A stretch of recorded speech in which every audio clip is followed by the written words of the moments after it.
Let's take a moment and talk about a brief history of Batman's contingency plans for the Justice League. Batman having contingency plans for the Justice League first came up in JLA Tower of Babel, one of the most famous Justice League stories. The long and short of it is that Ra's al Ghul had stolen Batman's contingency plans to stop the Justice League.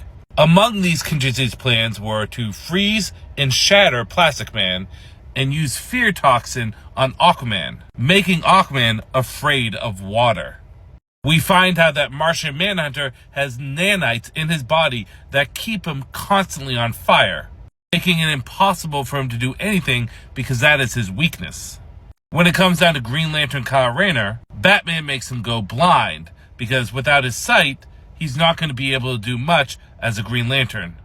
He puts Wonder Woman in a mental scenario where she's fighting an opponent that she cannot beat, as well as using a device that causes the Flash to have seizures at the speed of light, constantly vibrating him. And finally, a special kind of kryptonite that saps all of Superman's power and puts him in excruciating pain.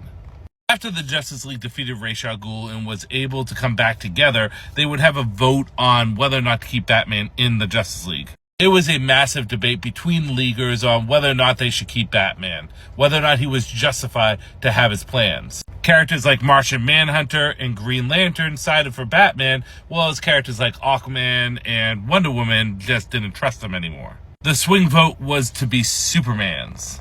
However, Batman left the Justice League before the vote could be cast, and at the end of the day, they eventually all brought him back in because trust was restored.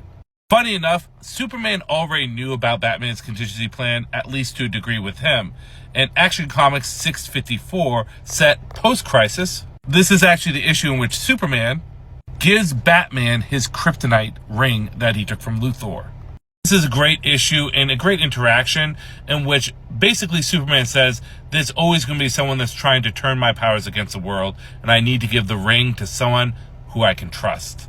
This sentiment was reaffirmed when Superman was possessed by Poison Ivy in Batman issue number 612, which Batman has to again use the kryptonite ring to stall and slow down Superman.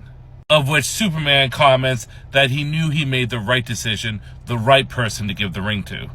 In the New 52, where continuity got reset, Batman's contingency plans were once again revealed, first in Justice League issue number 19, in which we see a preview of Batman having contingency plans for the entire Justice League.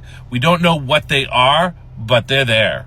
And in the next issue, for Justice League issue number 20, Batman actually brings Superman down to his contingency plans and show them to him.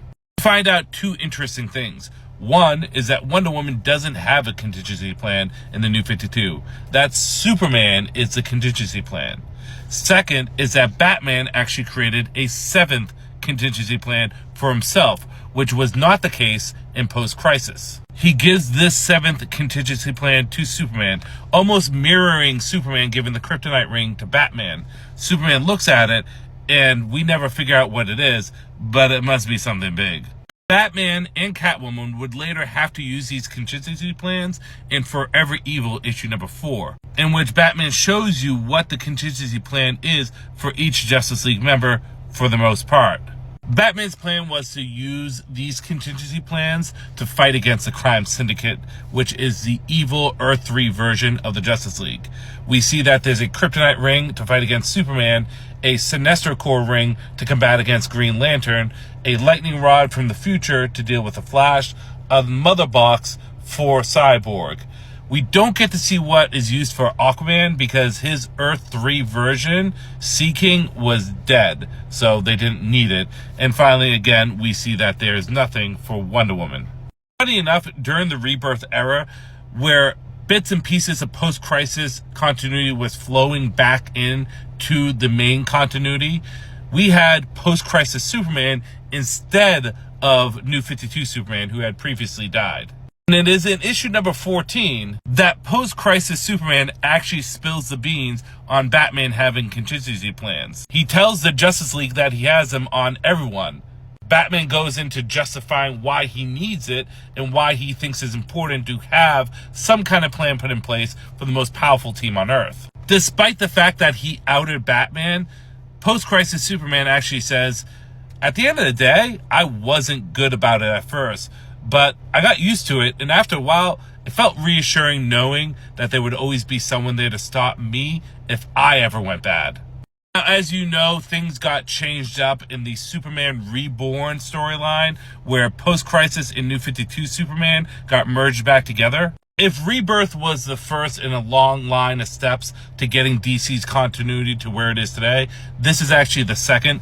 This restarted the history of the DC universe by merging the two Supermen together. Then you have like Death Metal, and then Infinite Frontier and Dawn of DC, and now with the new history of the DC universe, we're really starting to see all the continuities put together. Batman does have one other form of contingency plan, and we see that in Batman issue number 35 of the New 52. This would be the Justice Buster armor, an armor specifically designed to fight against the Justice League.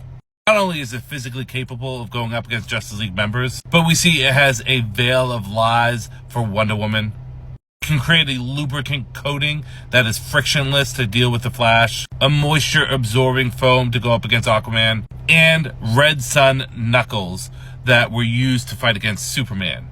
We never see what the contingency plans for Cyborg or Green Lantern are, and at the end of the comic, Superman is still able to rip up and take apart the Justice Buster. Funny enough, in DCKO, we see that Batman has a Justice Buster 2 ready to go.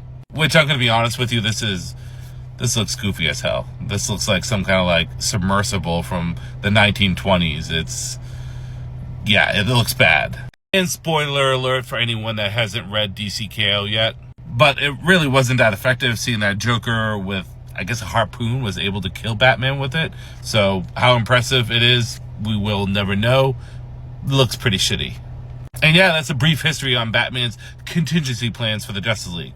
So famous is Tower of Babel and the concept of contingency plans for the Justice League that was adapted in multiple form medias. Probably my favorite being Justice League Doom, the animated film, which was really good. Hell, so influential that Black Panther had a similar situation with the Avengers, where he has a way of killing each Avenger if he ever needs to. So I hope you enjoyed the video, and you have a great day.